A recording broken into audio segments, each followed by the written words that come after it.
Buenas noches, ¿cómo están? El tema que vamos a desarrollar hoy se refiere a persona, sociedad y cultura. ¿De dónde proviene la palabra persona o personare? Viene del latín que los personajes utilizaban en los teatros como una máscara, y a esa máscara se lo llamaba persona.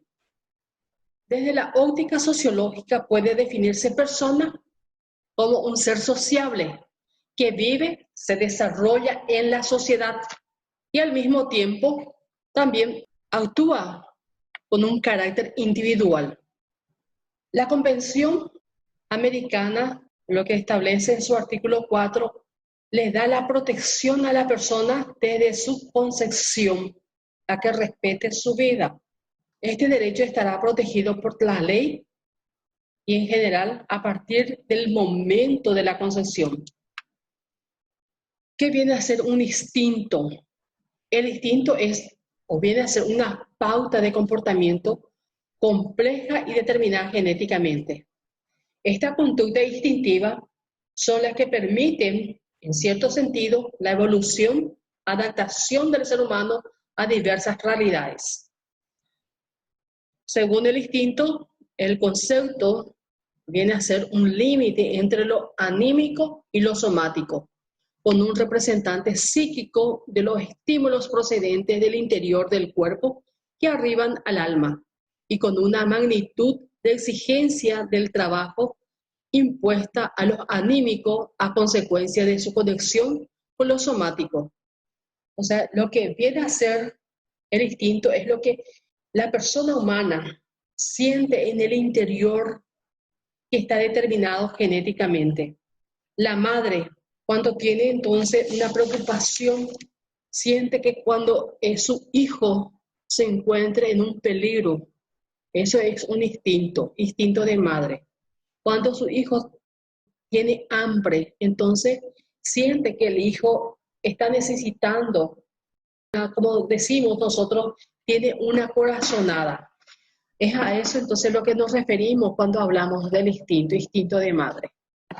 Pero varios sociólogos manifiestan que instintos no pueden tener las personas humanas, sino solamente los animales. Pero también varios son los que afirman de que sí, las personas tienen instinto. Cultura, definición. El origen tiene en latín que significa cultivar la tierra, refiriéndose entonces al cultivo. Luego, los romanos hablaban de cultura animi, como la cultura del alma. Este uso metafórico fue creado desde el siglo XVII, que llegaría a influenciar el significado de secularización de distinguido de lo religioso y culto, pero relacionados para ambas formaciones individuales, el religioso y el culto. La segunda sección se refiere a la excelencia en el gusto por las bellas artes y las humanidades, también conocida como alta cultura.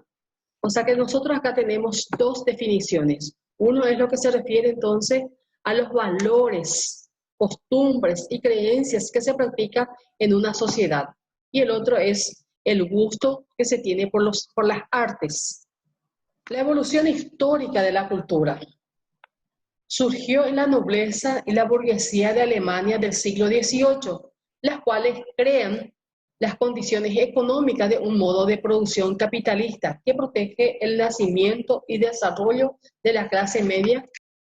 El filósofo Immanuel Kant es el prototipo de la persona culta de esa época, y para quien ser culto significa poseer la capacidad de crear nuevas formas a partir de un contenido.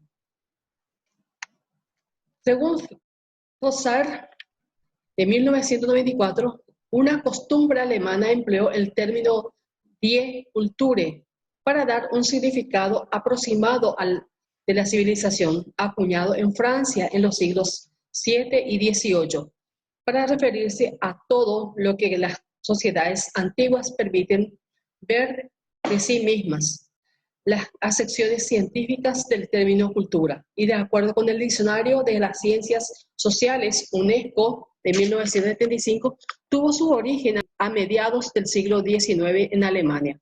Así, en el siglo XIX, afirma Monsiváis, de 1992, la cultura se conceptualiza como la actividad del espíritu y sus costumbres. Son la erudición clásica, la veneración y el ejercicio de la poesía en distintos niveles. La escritura de la historia, la creación artística, la prédica moral que instrumenta la divulgación del conocimiento. Entonces, esa época ya se distinguía a la cultura como una conceptualización de las prácticas y costumbres que se registran en la sociedad y de las partes de los gustos que las personas tienen, de las artes, de las poesías, de la escritura. La socialización.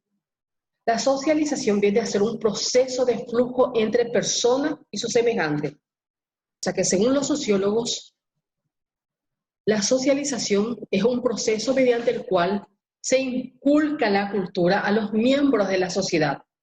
A través de él, la cultura se va transmitiendo de generación en generación. Los individuos aprenden conocimientos específicos, desarrollan sus potencialidades y habilidades necesarias para la participación adecuada en la vida social y se adaptan a la forma de comportamiento organizado característico de su sociedad. La socialización viene a ser entonces un proceso mediante el cual la cultura se transmite de generación a generación y se va aprendiendo los conocimientos específicos de ellos, sus potencialidades, habilidades necesarias para participar adecuada en la vida social y se adaptan en las formas de comportamiento organizado característico de la sociedad. Proceso de socialización según Durkheim y según Weber. Tenemos entonces lo que dice el sociólogo Durkheim, que son hechos sociales que vienen a ser exterior al individuo. ¿Por qué se refiere exterior al individuo? Porque el individuo empieza a exteriorizar lo que siente, lo que piensa en su actuar.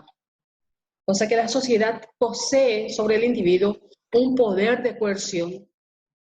La educación cumple la función de integrar a los miembros de una sociedad por medio de pautas de comportamientos comunes a las que no podrían haber accedido en forma espontánea. La finalidad de la sociedad, según Durkheim, era de crear miembros a su imagen. El individuo es un producto de la sociedad. Entonces la sociedad es lo que influye sobre el individuo.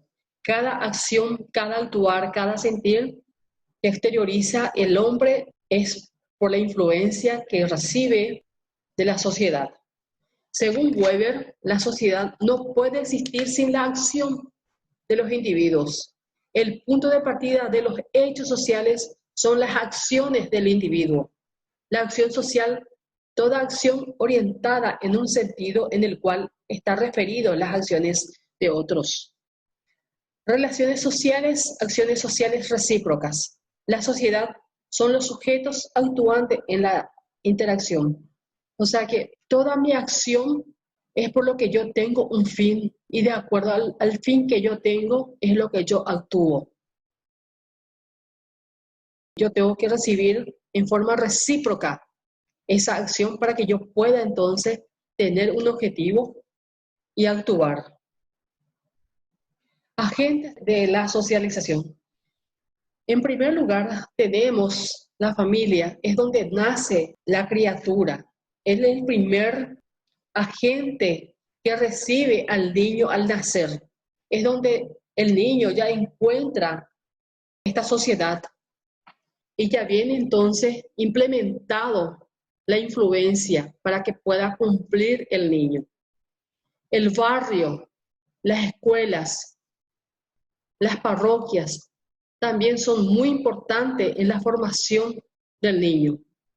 Los medios de comunicación, en especial la televisión, es uno de los agentes de socialización importante también para la conducta del individuo. Ciclo vital. En estos ciclos es donde la sociedad influye en el individuo. Desde los primeros meses de vida, el bebé irá ampliando el repertorio de su conducta a medida que interactúe con sus cuidadores. Es entonces en esta etapa donde influye la sociedad en la conducta del individuo. En la etapa de la niñez se entenderá a la niñez como el periodo que abarca de los 3 a los 12 años. En esta etapa se produce el desarrollo físico-emocional del individuo. ¿Para qué esto? Para que pueda ingresar al grupo social. Etapas de adolescencia. La adolescencia es una etapa del desarrollo humano, la cual se caracteriza por profundos cambios del desarrollo biológico y psicológico y social. Estructura social y estructura de clase.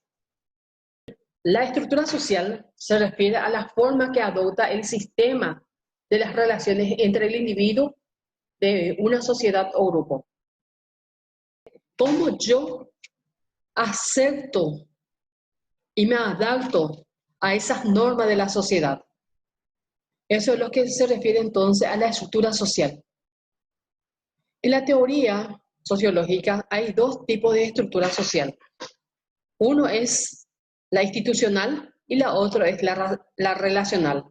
En la institucional tenemos a las instituciones, escuelas, colegios, la familia, que es una institución familiar, y también las iglesias, las parroquias. La estructura social se compone de un conjunto limitado de elementos.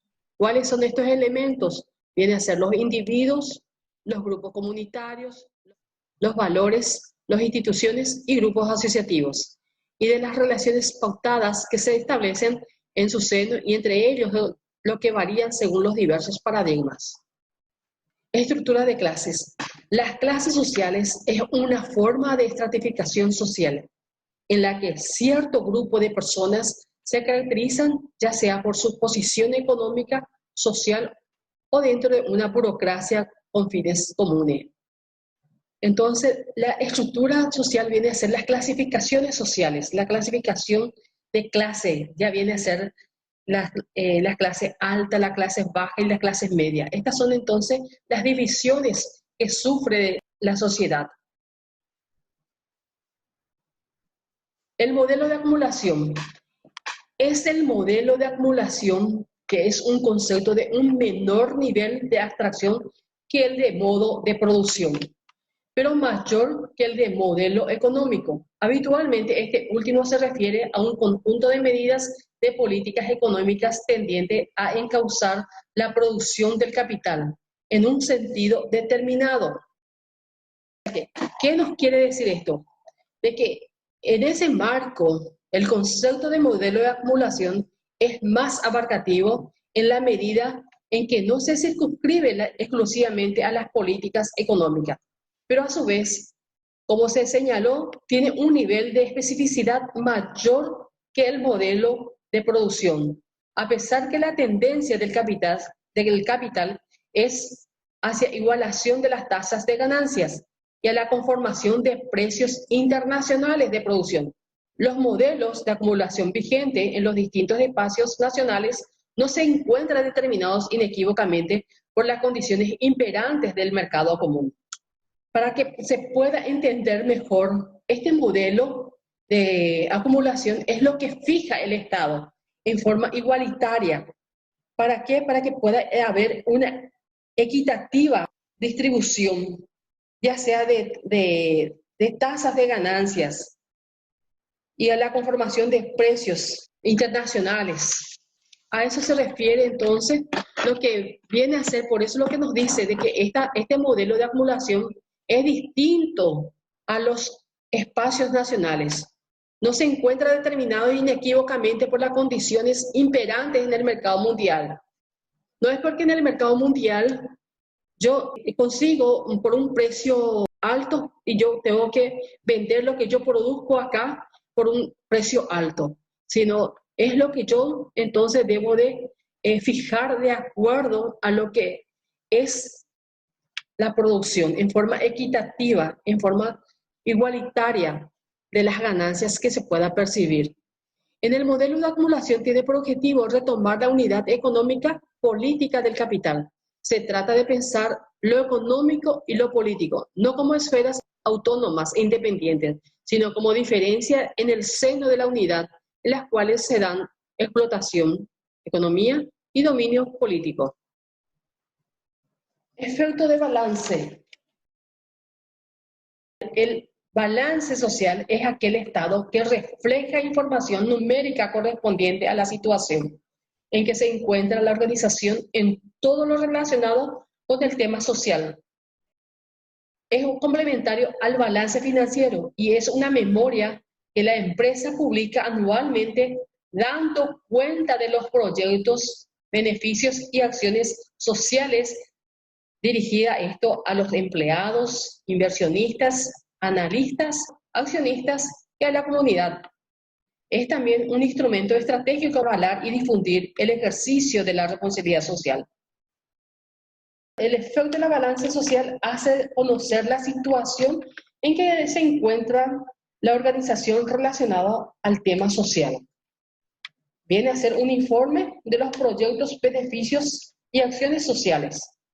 Alteración apreciable de la estructura social, sus consecuencias y manifestaciones de esas estructuras ligadas a las normas y los valores de la producción.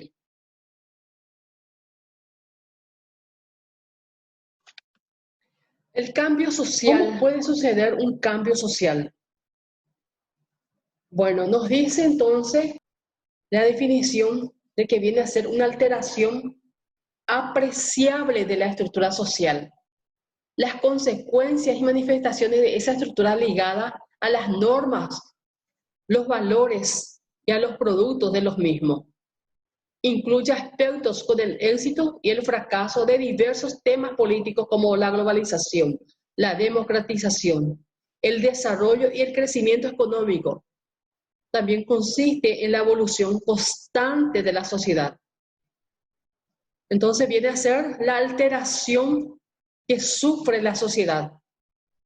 Las consecuencias pueden ser en las estructuras ligadas ya sea por las normas y los valores de esa sociedad. Las características son intencionales y al mismo tiempo no planificados. No es porque yo quiera tener un cambio en mi estructura social, es por lo que se da, por algún motivo se da y no pueda yo detener ese cambio. Es un elemento controversial en lo que los individuos de la sociedad observan los elementos de cambio, como algo puede ser bueno y también puede ser malo. Difiere en sus consecuencias y duración.